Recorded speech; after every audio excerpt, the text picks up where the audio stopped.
Hi everyone, this is Mix from Six and Ball PH, and today we have a detailed review on the Nike Zoom GT Jump.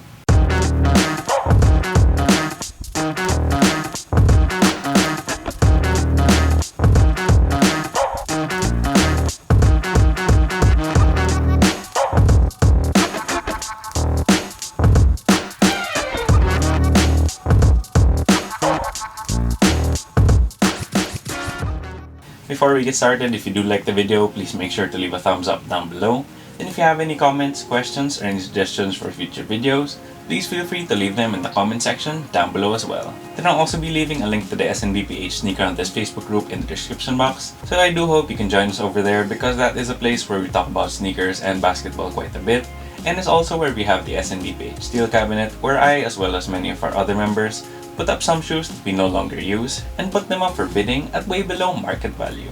Then if you haven't already yet, please do make sure to subscribe to the channel because it really does help us out quite a lot. Then with that being said, we do have the detailed review on the third and final member of the Greater Than series, the Nike Zoom GT Jump. Like I said, this is the third and final member of the Greater Than series, which did start out with the Zoom GT Cut, followed by the Zoom GT Run, and now finally in early 2022, we have the Nike Zoom GT Jump. Interestingly enough though, it did seem like Nike took their sweet time releasing the GT Jump because the GT Cut did release like 7 months ago and the GT Run was around like 5 months ago. And we have kind of seen this shoe a lot in 2021 because like Nikola Jokic has been using it for most of the season, and even WNBA superstar Brittney Griner was using it in the 2021 Olympics, which was way back in August 2021. It is finally here though, and people have been very excited about the shoe for quite a while because in the initial leaks and the initial launch of the Greater Than series, we did have all of the tech specs from all three shoes, and needless to say, the GT Jump was pretty much the most insane of them all. Aside from that absolutely insane cushion, you do have other really interesting tech specs. So to get started with those tech specs, let's start off with the traction. The traction for this particular colorway does make use of a milky white semi-translucent outsole, and the traction pattern that we used on the shoe is your tried and true herringbone pattern. I did try these out here on my wood floors at home, and it did seem to grip pretty well, but it was definitely not as insane as like some shoes that I've reviewed recently, like the Dame 8 or even the X-Step Jalen 2. But hopefully it just needs some breaking in because like I said, they did use herringbone and that's a tried and true traction pattern. So we'll just definitely have to wait and see once I take these out on court and give my full performance review on how the herringbone outsole performs on this shoe. It also does seem to pick up quite a bit of dust because it is a semi-translucent outsole from Nike. But like I said, I will take these out on court, so fingers crossed on the strength of the bite on court, as well as how much dust it picks up. Then for the durability of the outsole, I really don't think this is the best outdoor option because for one, the shoe is relatively expensive, so there's a lot of other cheaper shoes that you can go thrash outside. Then second of all, the pattern itself with that herringbone is kind of shallow and a little thin, and you also don't really have a lot of grooves, so I think this would wear down pretty quick. And then lastly, interestingly enough, my shoe doesn't come with an XDR tag, so that's also a bit of a bummer because usually for Ace releases, we do get that wider last as well as that XDR. Then moving on to the cushion, this is definitely the part that got a lot of people, including me, really excited for the shoe because you do have a full-length Zoom strobel right underneath your foot, you have a full-length Cushlon midsole, P-backs underneath that, the Nike jump frame tying everything together, a massive zoom unit here in the forefoot, and a really thick and massive zoom unit in the heel as well. Just jumping around here at home, it was definitely such a bouncy and springy sensation, and it's definitely one of the bounciest shoes I've ever tried on. The Zoom strobel gives you that super responsive feeling because it's just underneath the insole. You have the Cushlon that provides a little bit of plushness. Then you have the P-backs along with the jump frame that sort of gives you like this spring-loading mechanism because as you can see, it kind of slopes down into the forefoot. So it does kind of give you that springboard effect, especially when you combine it with the two zoom units underneath. The zoom units in the forefoot and the heel are just absolutely massive, and you really do feel that whether you're striking your heel or your forefoot because this is just a lot of cushion and a lot of bounciness. It is also surprisingly lower to the ground than I thought because I would imagine it would feel like the LeBron 19 or maybe like the LeBron 15, but it does feel a little bit more in line with the recent KDs or maybe like the Jordan 28 and the 29 just because you have that super bouncy cushion while not being excessively high off the ground. Overall, the cushion is simply just one of the bounciest and springiest you can get right now, and if you are a very powerful player who jumps a lot or if you're a big man that requires quite a bit of impact protection and bounce back, then this definitely is the shoe for you. However, the Zoom GT Jump is still quite a bit higher off the ground compared to the GT cut. So if you're one of those speedier guards, I think that would be the better option for you. And then on the other hand, if you wanted some more plushness and some more comfort, then you might be better off going with the GT Run, because that's more on the comfort side instead of the bouncy side. Then moving on to the materials, the overall construction of the GT Jump is also pretty interesting because the upper does feel pretty light, minimal, and airy. For most of the sides of the shoe, you do have what Nike is calling their jump wire, and basically this jump wire are these plastic threads that have this square weave, and it's definitely a very interesting choice of materials, but it does feel really strong and really supportive, and since it does have that square weave pattern, it reduces a lot of weight, and it also promotes a lot of breathability. Aside from that, you do have some fuse here on the eyelets, additional flywire that serves as the lace loops, and then here on the toe and main body of the tongue, you have the soft nylon. The nylon, in my opinion, is pretty nice because it doesn't feel cheap, and it also fits really nicely and comfortably on your foot. Like I said, the tongue is also nylon, however it's backed by a little bit of neoprene. Then here at the top of the tongue, you do have some synthetic pattern leather, as well as this clear plastic window for some aesthetic detail. You also have a padded sock liner as well, a nylon pull tab here at the back, and for the last material and probably the weirdest and worst material choice of the entire shoe is this plastic here at the top of the heel, because I don't think it does anything to help the shoe, and if anything it kind of stiffens up this collar a little bit, so it kind of detracts from the overall comfort of the upper.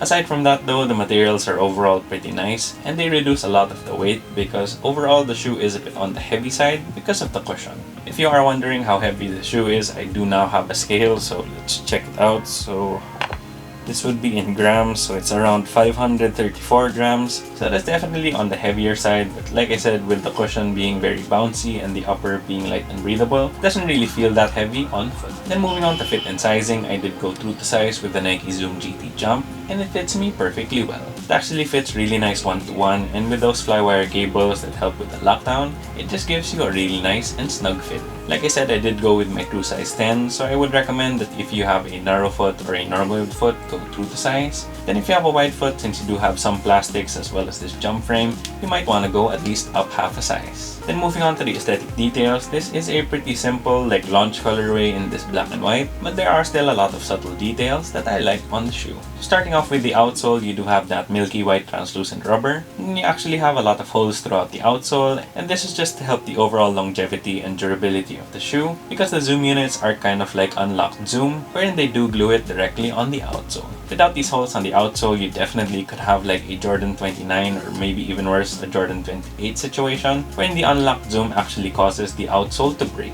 You also have some text on the outsole that kind of details the cushion, so it says systems of air, zoom strobo, V-backs, zoom FF, which means zoom forefoot, and zoom heel. Then moving on to the midsole, you do have that black Nike jump frame, your zoom units in the forefoot and heel that sort of peek out at the midfoot, and above all of that, you have that full-length cushion with that white splatter paint. I definitely am a fan of that white splatter paint, as well as how they incorporated the Nike swoosh on the jump frame. Then moving on to the upper, most of it is in black, but you do have some contrast, especially here on the jump wire, because aside from having some black threads, you also have some light gray ones as well as white. You also have a little bit more contrast with this white on the sock liner, and you also have some white details on the heel pull tab. Then for your bits of branding, I already mentioned the Nike swoosh here on the jump frame. You also have a small Nike swoosh here on the forefoot, as well as the 001, which we have seen on both the GT Cut and the GT Run as well. And then here on the tongue is probably the coolest aesthetic detail on the GT Jump, which is the sort of holographic and iridescent circle. And on the left shoe it says Own Space, and then on the right shoe it has Nike, as well as the GT Jump logo, which looks kinda like a rocket ship. Then for the overall aesthetics, I must say that I have been liking the GT Jump way more than I expected to, because for one, it is a predominantly black colorway, and I'm not really a fan of those for the most part, but they did put a little bit of white and gray in the jump wire, as well as that splatter paint on the midsole. That gives it a little bit of contrast and keeps it from being too plain.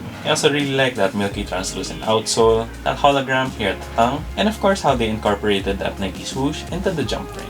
It definitely gives you some hyper dunk as well as some Nike Shox BB4 vibes because of that exposed cushion. So not only does it look pretty futuristic because of that upper as well as those zoom units, but it also seems like a sort of homage to the past with the hyper dunk and the Shox BB4. I definitely think these look killer on court, and though I don't think it might be the best option for off-court use, It is mostly a performance basketball shoe, so just the fact that it also looks sick on court is a major bonus. Then moving on to the price, the Nike Zoom GT Jump retails for 9,595 pesos here in the Philippines, or $175 US. The shoe is definitely pretty expensive, especially when you consider that it's basically just a theme shoe from Nike and not a signature shoe, but it is also a little bit cheaper than I thought it would be because I thought it would cross like the $200 mark because the GT Cut was at $170 and then the GT Run was at $175. So I'm just kind of happy that it stayed at that same price as the GT Run and it didn't end up crossing that $200 mark. It still is pretty expensive though, and like I said, I wouldn't really recommend these for outdoors based on the traction as well as having that exposed cushion, and you just have nylon here on the toe with some thin fuse, so that definitely won't last too long. So if you're the type who plays outdoors a lot, I really don't think this is worth that $175. But if you're someone who plays primarily indoors, who really likes a lot of bouncy and springy cushion, then this definitely could be worth your money. I did get my pair over at the Nike Philippines website, and as of now they only have this colorway, but there are some really nice colorways rumored to be coming out pretty soon. So if you're not a fan of this black and white look, just keep your eyes peeled because there are colorways on the way. Then if you are in the US, as far as I know, these haven't released yet and they probably will release around All-Star Weekend. So if you are interested in the shoe, especially with that bouncy cushion, then just keep yourselves updated with the release info because they should be releasing sometime in February. So there you have it guys, that was my detailed review on the Nike Zoom GT Jump Own Space. Once again, if you do like the video, please make sure to leave a thumbs up down below. And if you haven't already yet, please do make sure to subscribe to the channel and click that bell icon for notifications. And as always, whether you're looking for that retail win or if you're trying to jump out the gym, just keep on hunting.